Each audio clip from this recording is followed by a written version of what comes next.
Bueno, mucha atención con esto porque es un tema que ya venimos reiterando en esta semana. Los hospitales están abarrotados en estos momentos debido a la gran cantidad de pacientes que acuden debido a casos respiratorios. Y una medida de emergencia fue implementada hoy por el IPS, que después de mucho tiempo vuelve a establecer al Hospital Ingavi como centro de referencia para atención exclusiva de casos respiratorios. Ya compartimos el comunicado que fue emitido en la fecha por el Instituto de Previsión Social, que señala precisamente: debido al incremento sostenido de los cuadros respiratorios, en particular los de COVID-19 y en salvaguarda a la salud de la población asegurada, desde el lunes 10 de enero se reimplementa como medida de contingencia la suspensión temporal de las consultas ambulatorias en traumatología y cirugía en el Hospital Ingavi, el cual vuelve a convertirse en centro de referencia de afecciones respiratorias para la atención exclusiva de casos respiratorios. Ante esta situación, las consultas ambulatorias en dichas especialidades volverán a ser realizadas en el Hospital Central del IPS. Se recuerda que los asegurados que las clínicas periféricas de la capital y área central continuarán con la atención de casos respiratorios y no respiratorios, al igual que los hospitales cabeceras del área interior. Y se insta a los asegurados a vacunarse contra el COVID, continuando con las medidas de protección. Bueno, básicamente, ¿qué es lo que nos está diciendo este comunicado? El IPS dice que prácticamente no está dando abasto, por eso es que establece de nuevo al Ingavi como centro de referencia y como centro único de exclusiva atención al tema de los casos respiratorios. Dicho sea de paso, comentamos también la placa actualizada del riesgo de rebrote de COVID que fue publicada también por Salud Pública. Atención con los siguientes departamentos porque así como están las cosas, se encuentran en un serio riesgo de rebrote masivo, especialmente con la entrada de esta nueva variante. Incluimos a Boquerón, también al presidente Ayes, Canindeyú, Amambay, Cordillera, el departamento de Guairá, Misiones y finalmente Asunción, que se encuentran con un riesgo alto. Central, Ñembucú, Alto Paraná, Caguazú y también Cazapá se encuentran con un riesgo medio en cuanto a rebrote y finalmente se encuentran con un riesgo bajo el departamento de Itapúa, Paraguarí, San Pedro y también Concepción. Enseguida les contamos más de lo que está pasando en Alto Paraná. Pero mientras tanto volvemos a lo que está pasando con el IPS y la clínica Ingavi. ¿Cómo está la situación en este lugar? Ya estamos en comunicación con Raúl Bulgarín, que se encuentra en este centro de referencia que, repetimos, desde lunes es de exclusiva atención a casos respiratorios. Contigo, Raúl, buenas tardes. ¿Qué tal? Buenas tardes, Juan. Aquí nos encontramos en el Instituto de Previsión Social IPS Ingavi y hay un movimiento importante ya de gente que viene llegando a este hospital que va a ser referencia nuevamente para los casos respiratorios. Nosotros estuvimos averiguando acerca de la situación, cómo venían los casos, las consultas.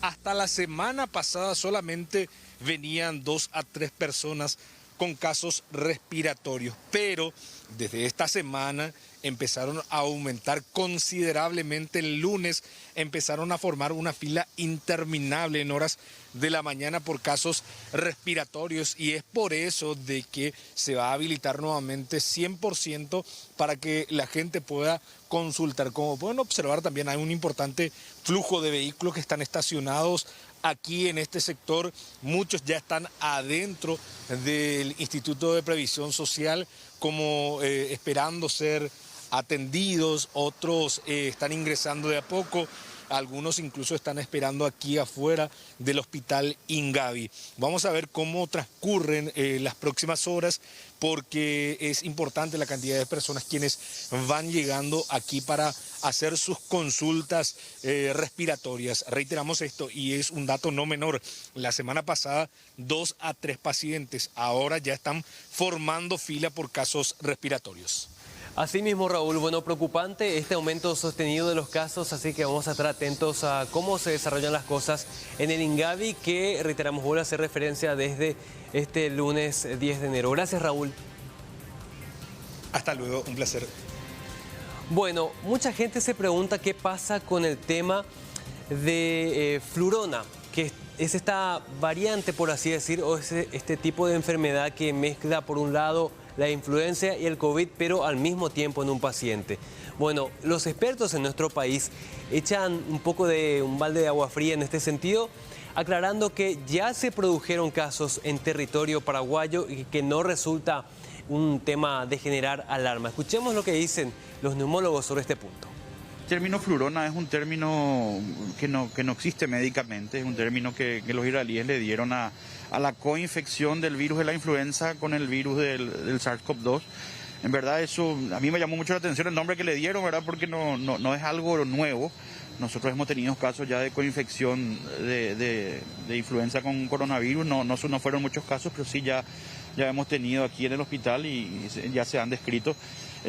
No es raro tampoco la coinfección viral, eso tampoco es una cosa rara, ni no hay que pensar que esta es una nueva enfermedad, una nueva cepa. Creo que el nombre fue más bien algo que le dieron para poder generar una información, pero realmente a mí me sorprendió porque no es nada que tenga que alertarnos ni para asustarnos más. No, como te decía recientemente, las coinfecciones dentro del área pulmonar no son un tema raro, o sea, hay varias enfermedades que pueden coexistir, más de un virus a la vez. Hemos tenido casos de tuberculosis con coronavirus, hemos tenido casos de dengue con coronavirus, pero no le estamos inventando nombre como hicieron los israelíes. Bueno, nosotros hemos visto ya en la época en la oleada fuerte, hemos tenido casos de coinfección y fueron cuadros mayormente, lo tratamos como coronavirus, ¿verdad? Que digamos eran casuales los hallazgos de influenza. Y como los cuadros son muy similares, el tratamiento también fue siempre el mismo, ¿verdad? Y no hemos tenido casos graves de esa coinfección. Son dos hisopados, el hisopado nasal para influenza y el hisopado nasal para coronavirus, ¿verdad? En un momento no se hacían hisopados para influenza a los pacientes con coronavirus, por eso probablemente muchas coinfecciones pudieron pasar desapercibidas, ¿verdad? Bueno, efectivamente, no hay que generar una alarma innecesaria, pero sí hay que estar atentos acerca de los síntomas y cómo tratar este tipo de cuadros.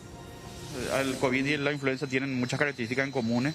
La influenza por lo general da una fiebre más persistente que el coronavirus, pero eso no es con todos los pacientes.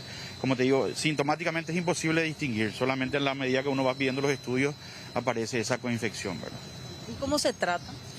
Y se trata, si la coinfección es con influenza, se trata con un antiviral que es específico para la influenza, que es el oseltamivir, y aparte se usa la medicación para el coronavirus, que es la que usamos usualmente, con corticoides, enoxaparina y eventualmente oxígeno, ¿verdad? No hay forma, y de hecho ahora hay muchísimas personas que consultan por síntomas que creen que son de coronavirus, pero terminan siendo influenza, ¿verdad? Porque ahora estamos teniendo varios casos de influenza, incluso entre las personas que vinieron de viaje, fundamentalmente de Cancún y los que están viniendo de Estados Unidos, estamos viendo muchas influencias. Las prevenciones para influenza son las mismas que para el coronavirus, incluso tenemos también una vacuna muy efectiva, entonces la misma cosa, vacunación, lavado de manos y el uso de mascarillas, ¿verdad? En cuanto a la influenza, sí el lavado de manos es muy importante porque la influenza sí se transmite mucho por